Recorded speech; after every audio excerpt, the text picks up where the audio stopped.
Alright, so it's week 3, and it's Doctor Who themed. So I've got my bow tie, which is cool, and my suspenders. As you can see, I've changed locales. I am now in my fantabulous dorm room, which we will just do a little zoom out of the guests. My side, posters and everything, yada yada yada. Fridge, closets, me again. And wait for it. If I can get the camera right, there's Newman. Hey. There's John Newman, my roommate. And he's just hopefully making his only appearance on the vlog because remember, it's about me. He's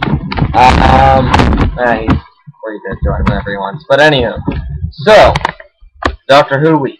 My suggestion because Doctor Who is returning with Let's Kill Hitler this Saturday, and I am excited, as you can tell. Anyhow, Mary Ann had a response on Monday. Marielle has been having some trouble, so I'm just working on Mary Ann's response. First, let me talk about my own history with the show. I discovered it back in my sophomore year of high school, which was fall 2007, spring 2008, or the summer right before that. It was done with David Tennant's third series. I started with Eccleston and moved right up. So I've been following the show since then, and I've been diving a little bit into the classic series, quite a lot actually. An old community theater friend of mine gave me a big old box of Who, of the old stuff, all had bootleg, mind you, but it's pretty good still. Um, so let's just start off with favorite Doctors. The new series, I was a big fan of David Tennant, huge fan of him. And then Matt Smith came along, and I just don't look at David Tennant in the same light. Eccleston was my first Doctor. Matt Smith is becoming my Doctor. I mean, I like David Tennant. I like his stories. I like the way he portrays the Doctor. But I just like Matt Smith more. I just love how alien he is and just how peculiar he is without actually, telling you. I'm peculiar, by the way. He's And it's such a great contrast from David Tennant to, this is where I disagree with Marianne here, that Matt Smith is not more human than David Tennant in his interactions. And you can see that especially with the Lodger episode, that David Tennant would not have the problems Matt Smith would have in the Lodger episode, nor would, um, and even the opening minutes of the 11th hour, David Tennant would not spit out an apple in Child's face and say that's rubbish. As for just sort of sometimes the role that the Doctor takes the back seat to the companion with what Amy is having solutions. And granted, I didn't see how many stories Marianne has watched, but happened in Rose, and it happened a whole bunch of times in the classic series, especially with the first Doctor when he was a big old coot.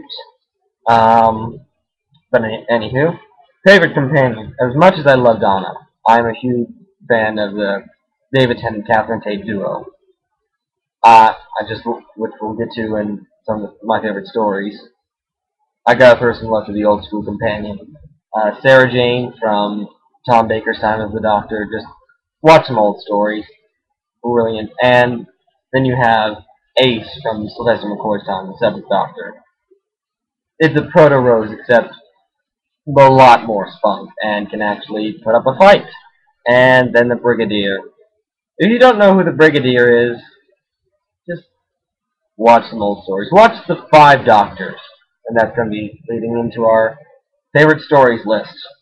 Alright, from the new series, I like The Empty Child Doctor Dances by Stephen Moffat during the Chris Eccleston run, especially the last few moments, because that is Christopher Eccleston's shining moment on the show, and his shining moment as the Doctor. School reunion, you bring back Sarah Jane. This is my introduction to Sarah Jane, and it gave me a reason to go back and watch old stories. And it's even more poignant now since Liz Sladen's death, that it is a very good farewell story for her. Blink, need I say more? It's Blink. Come on. Human Nature, the family blood, School Harder, this is where David Tennant acts his damn heart out. He had some annoying, arrogant moments in his first season especially. And I've learned that now through rewatching and reading some other people's reviews of just how arrogant his Doctor is. And that's a fine thing. Just look back at some of the old school doctors. Look at Eccleston and look at Smith. All of them are arrogant, but David Tennant, he has enough charm to, you don't notice it that much, but still there. Which we'll get into another story. Virus of Pompeii. This is where I began to love Donna. Just, this is where she stopped being that sort of screechy thing that we saw in The Runaway Bride, which I watched that again, and she has some surprising subtleties in her first story that you really get to see come to a head in Virus of Pompeii. And then we have Midnight.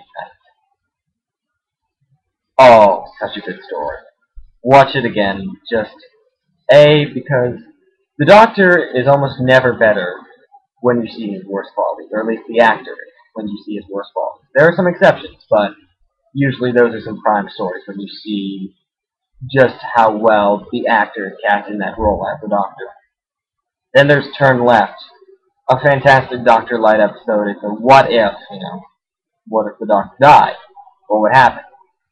Then we like half of the list from the new series is from Matt Smith's era. We have the 11th Hour.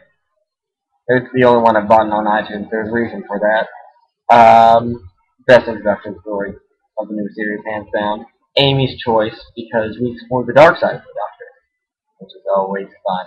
And you'll get to see that when I talk about my favorite classics episode, which we'll have to run down faster because I'm running towards the 6:38 mark, and that means this video will take forever to load. So, Pandorica opens, the Big Bang, Stephen Moffat working his wibbly wobbly timey-wimey magic and pulling out such a great conclusion to a season. The Doctor's Wife by Neil Gaiman. You will never look at the TARDIS the same way again. Just saying, if you haven't seen it. Spoilers. A Good Man Goes to War.